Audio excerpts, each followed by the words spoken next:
In Singapore, it's no secret that we import a lot of the digital marketing strategies from the US market. No matter which agency or expert you learn from, chances are they also derive their methods from the US gurus. It is the place of innovation and creation when it comes to digital stuff. However, throughout my past 8 years of learning and doing digital marketing in Singapore, I found that not everything applies. I will share 4 aspects that are different. Do share your experience in the comment section too. First difference is in platform. In US, there are a lot of choices when it comes to advertising channels. You have Snapchat, Twitter, Quora, Craigslist, Pinterest, not to mention Facebook and Google. It is very easy to get overwhelmed by all the choices. However, many of these platforms actually did not gain mass adoption in Asia. For example, Twitter accounted for only 8% of the social media market in Asia. Therefore, we always advise clients to only start with the big two, Google and Facebook. I personally have tried spending money on different platforms such as Yahoo, LinkedIn, and even Carousel. You can check out my other video on my experience using Carousel ads. Long story short, we still prefer Google and Facebook. It's not just about the number of users. The maturity of the ads platform plays a big part. For example, when Facebook ads came out in 2009, the targeting was bad. However, over time it has gathered a lot more data and has improved on its machine learning capabilities. Targeting is now much more accurate. Second difference is in strategy. In US, many of the prominent marketers such as Russell Brunson or Ramit Sethi tend to use funnels that are 100% online. Through a combination of automated webinar and email sequencing, they are able to get people to buy high-ticket products of 2 to 3K or even as high as 5 figures without actually meeting the person. In Singapore, this is the exception rather than the norm, at least in my experience. Out of 100 over accounts we have handled, probably only one of them has a full online funnel for high-ticket item.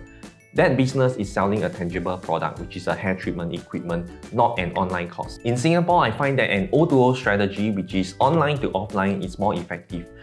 We run an online ads campaign and send them to a landing page with a call to action offer in the offline context. For example, a free consultation, free trial, or free site survey.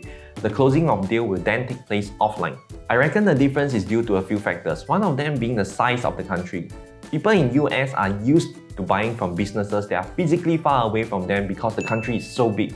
On the other hand, everyone is so near each other in Singapore. We like to meet up with each other. Of course, the COVID situation has shifted our habits a little, so there might be some changes on this front. It remains to be seen. Each week, we release new videos on digital marketing, sales psychology, and business growth.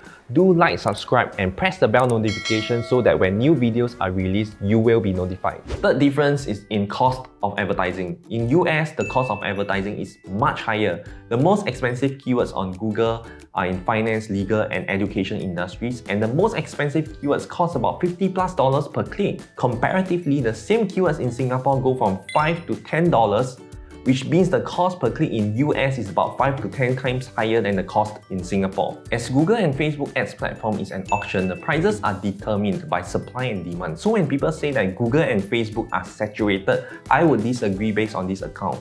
The cost per click pricing is much lower even though our standard of living is quite similar to that of US. That means there is still a lot of untapped potential in Singapore and in Asia when it comes to online advertising. Fourth and lastly, boundaries on the internet. Is it true that you can say anything you want on the internet and get away with it?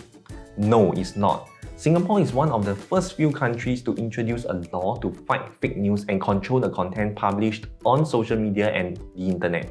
When you reference marketing campaigns in the US, you have to be very careful. Claims that you can make in the US may not be allowed or tolerated in Singapore. It's better that you check the regulations first. Some industries, such as the private education industry and private hospitals and medical clinics industry, are heavily regulated. You cannot claim you are number one in Singapore or say you have the best product, for example. A while back, authorities gave warning to some advertisers in the financial industry for using irresponsible scare tactics to sell causes. Advertising and digital marketing is about striking a fine balance. On the one hand, you cannot engage in false advertising. On the other hand, you have to hype up your claims in order to generate attention and interest. Navigating this balance is what makes a good marketer. At the end of the day, the US market makes for a great source of inspiration for our digital marketing campaigns in Singapore. Just be very careful when you emulate their strategies. You have to consider the context, otherwise it is easy to get into trouble. Given what we see in the US, there is still a lot of potential in Singapore and Asia that we can tap on. We just have to assimilate and adapt to our environment. Thanks for watching this video. Do like, subscribe and press the bell notification button so that when new videos are released, you will be notified. I'll catch you soon.